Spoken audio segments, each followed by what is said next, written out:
he was convicted, Frank Costello became acting boss because Genovese, then just an underboss, had fled to Italy to avoid a murder charge. His return to the States was cleared when a key witness against him was poisoned, and the charges were dropped. Costello led the family for almost 20 years, until May of 1957, when Genovese took control by sending soldier Vincent the Chin Gigante to murder him. Costello survived the attack, but relinquished control of the family to Genovese. Attempted murder charges against Gigante were dismissed when Costello refused to identify him as the shooter. In 1959, it was Genovese's turn to go to prison following a conviction of conspiracy to violate narcotics laws. He received a 15-year sentence, but continued to run the family through his underlings from his prison cell in Atlanta, Georgia. Today, Genovese family members are also involved in stock market manipulation and other illegal frauds and schemes, as evidenced by the recent FBI investigation codenamed Mobstocks. The family operates mainly in Manhattan, the Bronx, Brooklyn, and New Jersey. The family also maintains influence in Queens, Staten Island, Long Island, Westchester County, Rockland County, Connecticut, Massachusetts, and Florida. Since the late 1950s, the Profaci, later called the Colombo family, has struggled with bloody infighting and revolt among the family's leadership. By the early 90s, the family had been crippled by the wars and by the conviction or murder of 12 family members. Beginning in the late 70s, the family's weakening allowed other La Cosa Nostra factions, most notably the Gambino family, to take over many of the group's illegal activities. Ironically, it was then boss Carlo Gambino, according to underworld sources, who was highly critical of boss Joseph Colombo's highly publicized activities on behalf of the Italian-American Civil Rights League. Colombo was protesting law enforcement efforts aimed at the La Cosa Nostra, saying that they were persecutors of Americans of Italian descent. He went so far as to picket FBI headquarters in New York. Gambino, according to sources, felt such actions accomplished nothing and succeeded only in bringing unwanted law enforcement attention and publicity to La Cosa Nostra. Today, the Colombo family is considered the weakest of New York's 5 families, but still maintains operations in Brooklyn, Queens, and Long Island. The family also holds influence in Staten Island, Manhattan, the Bronx, New Jersey, and Florida. Look at the Astors and the Vanderbilts, all those big society people. They were the worst thieves, and now look at them. It's just a matter of time. Meyer Lansky's career in organized crime spanned almost 4 decades, from bootlegging during Prohibition through money laundering and tax evasion indictments in the early 1970s. He owed his longevity to a lethal combination of street smarts and book smarts. He and Ben Bugsy Siegel ran the Bugs and Meyer mob, which was known for its street brutality, and eventually evolved into Murder Incorporated, the stable of hired hitmen who became the enforcement arm of the National Crime Syndicate. A natural gambler, Lansky was said to have memorized the true mathematical odds of most popular wagering games, an asset which, by 1936, saw Lansky overseeing gambling operations in Florida, New Orleans, and Cuba. While the gambling was illegal in the U.S. cities, Lansky's staff at these carpet joints were instructed to never cheat or rig the odds against the customer. Lansky insisted on absolute integrity of the games and wagers made within any of his establishments. Instrumental in the formation of the National Crime Syndicate and the development of Las Vegas as an organized crime investment, Lansky became paranoid not long after Al Capone's conviction for tax fraud.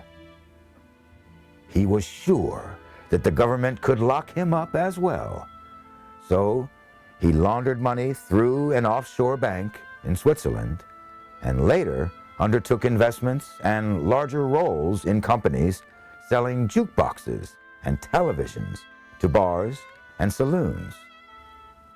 It was just as Lansky was trying to shroud himself in legal activities when he was subpoenaed by the Senate investigation of crime in interstate commerce.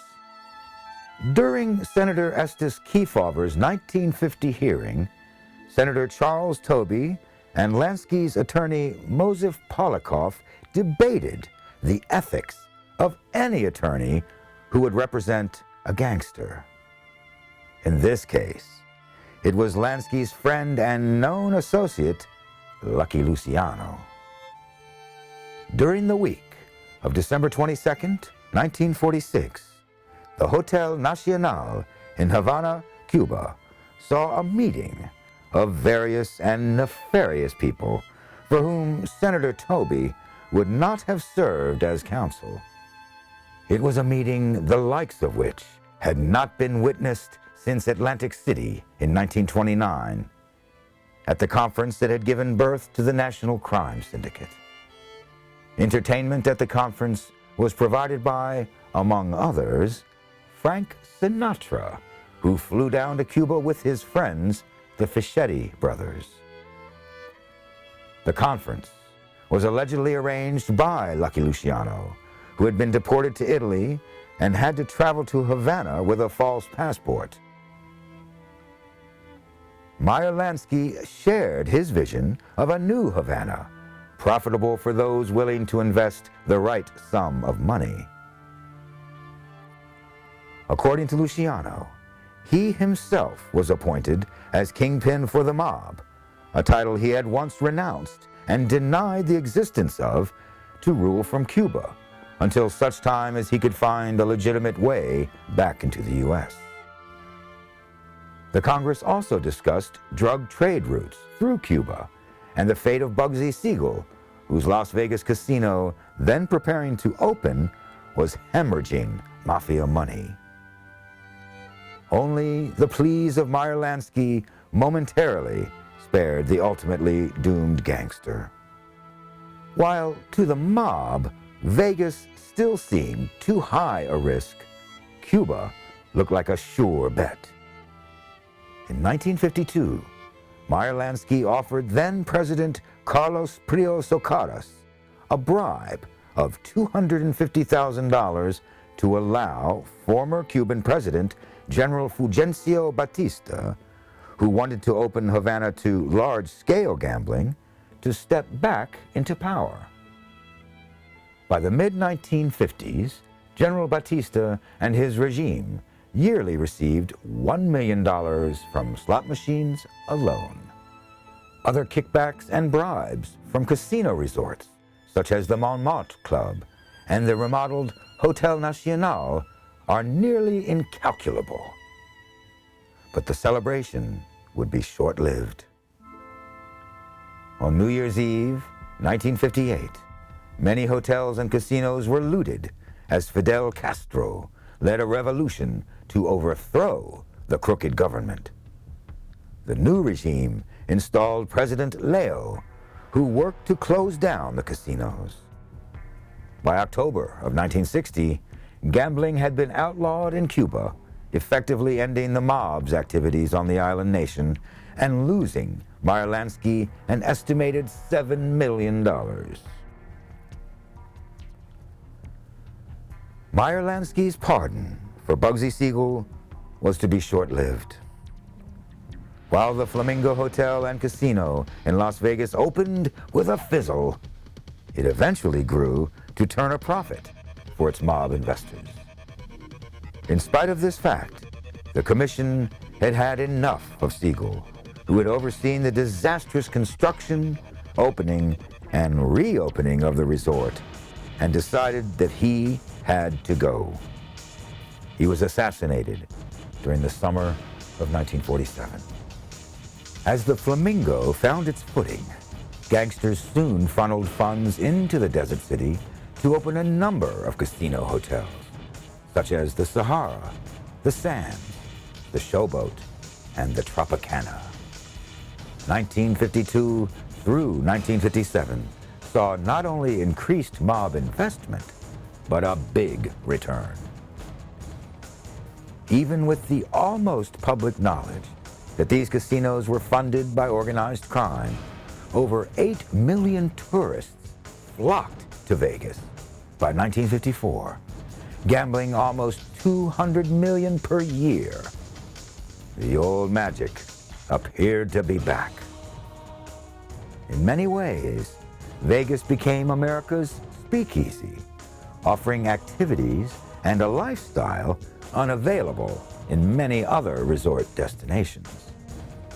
Its climate made it an attractive vacation spot year-round, and soon Hollywood celebrities like Elvis Presley, Frank Sinatra, Dean Martin, Andy Williams, Liberace, Bing Crosby, Carol Channing, and others performed in both intimate clubs and grand halls in the casinos.